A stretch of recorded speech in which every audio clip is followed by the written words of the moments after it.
Hi, this is Cecily Terhune, saxophonist, saxophone teacher, clarinet teacher, just general woodwind person. So today I wanted to talk to you about why you don't sound like a pro. Why don't you sound like a pro? You could have been playing for years even and still not sound like a pro. Maybe you're not getting what you want. So let me offer some suggestions. Okay, so the first one would be air, which sounds like something elementary. We talk about air a lot. Okay, she's saying air. Here's what I mean.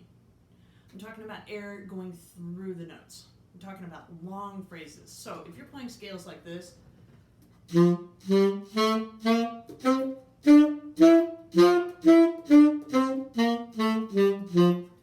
that's good. It's good. You know your scale, right? But I want you to practice it slurred and then articulated. That's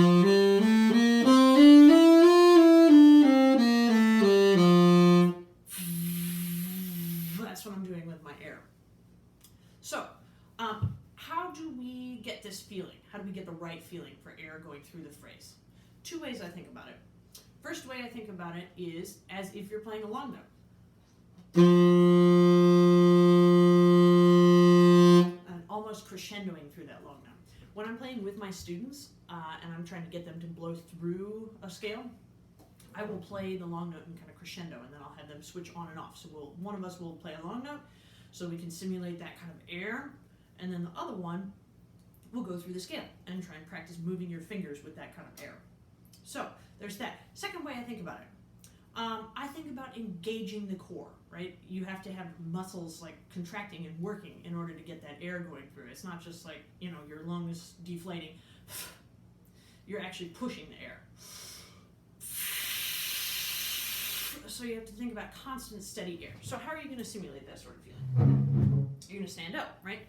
If you've ever done martial arts, this is kind of the horse riding stance, lowering. So you're going to stand up, you bend your knees. It's kind of amazing. So you'll have to stand up and try it and feel it. So instead of like this, if I bend my knees, I'm really going. I'm feeling it right here in my core. So I want you to try it and see if you can get that. All right, so first air. Second time, right? So I have a lot of students who are just super confused about why they don't sound like a pro and say we've gotten, past the air step. And they're like, okay, so I'm blowing through my phrases. I still don't sound hip, So you can play, right? Pretty hip standard blues thing. It's just a descending blues scale, right? I will have some students who are not feeling the time. You have to be engaged. Ba-do, ba-do, ba-do, da. 2, 3. Ba-do, ba-do, ba-do, da. Kind of feel like an anchor on every beat. Ba-do, ba-do, ba-do, da. 2, So in the beginning, I would work on do, va-do, va-do, really locking in and almost accenting the downing. Practice it without changing the notes first. 2, 3. 2, 3. 2, 3. Don't forget your air through the phrase. So then you just add your fingers. 2. Cool. Okay. And then the last little bit, which is, I'm not sure it counts in this category, but it's something that you should really think about and separates, professional players from amateur players. So the last thing is articulation. If we're going to swing something, or even, if we're just playing like commercial music and we're just trying to get through a phrase, we don't tongue every note. Or even with air.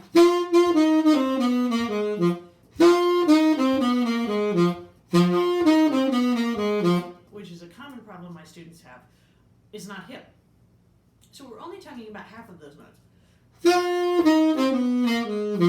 So there are different interpretations depending on who you're listening to, what your personal opinion and preference is. You can do whatever you want with the articulation up to a point.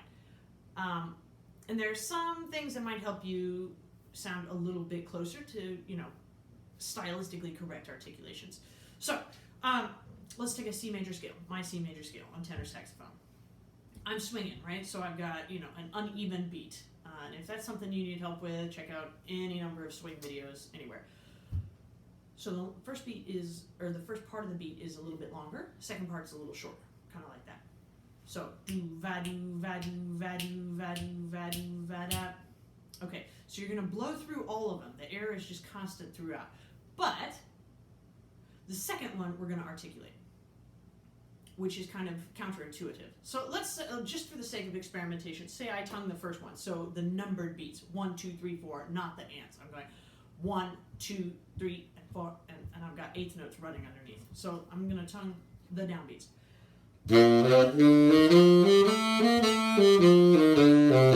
So my air is correct. My swing feel is correct. The only thing that's not correct is my articulation.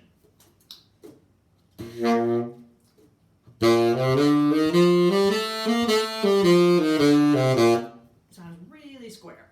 So, you tongue the second one, the and,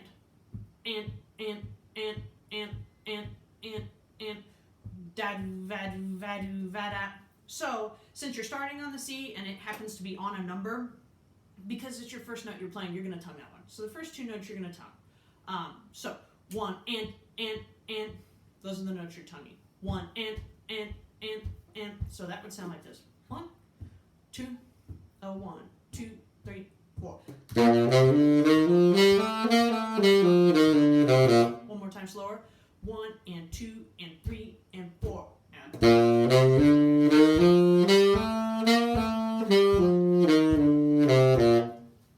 So hopefully that should help you. We talked about air, making sure that we're blowing in between the notes, over phrases, we're bending our knees.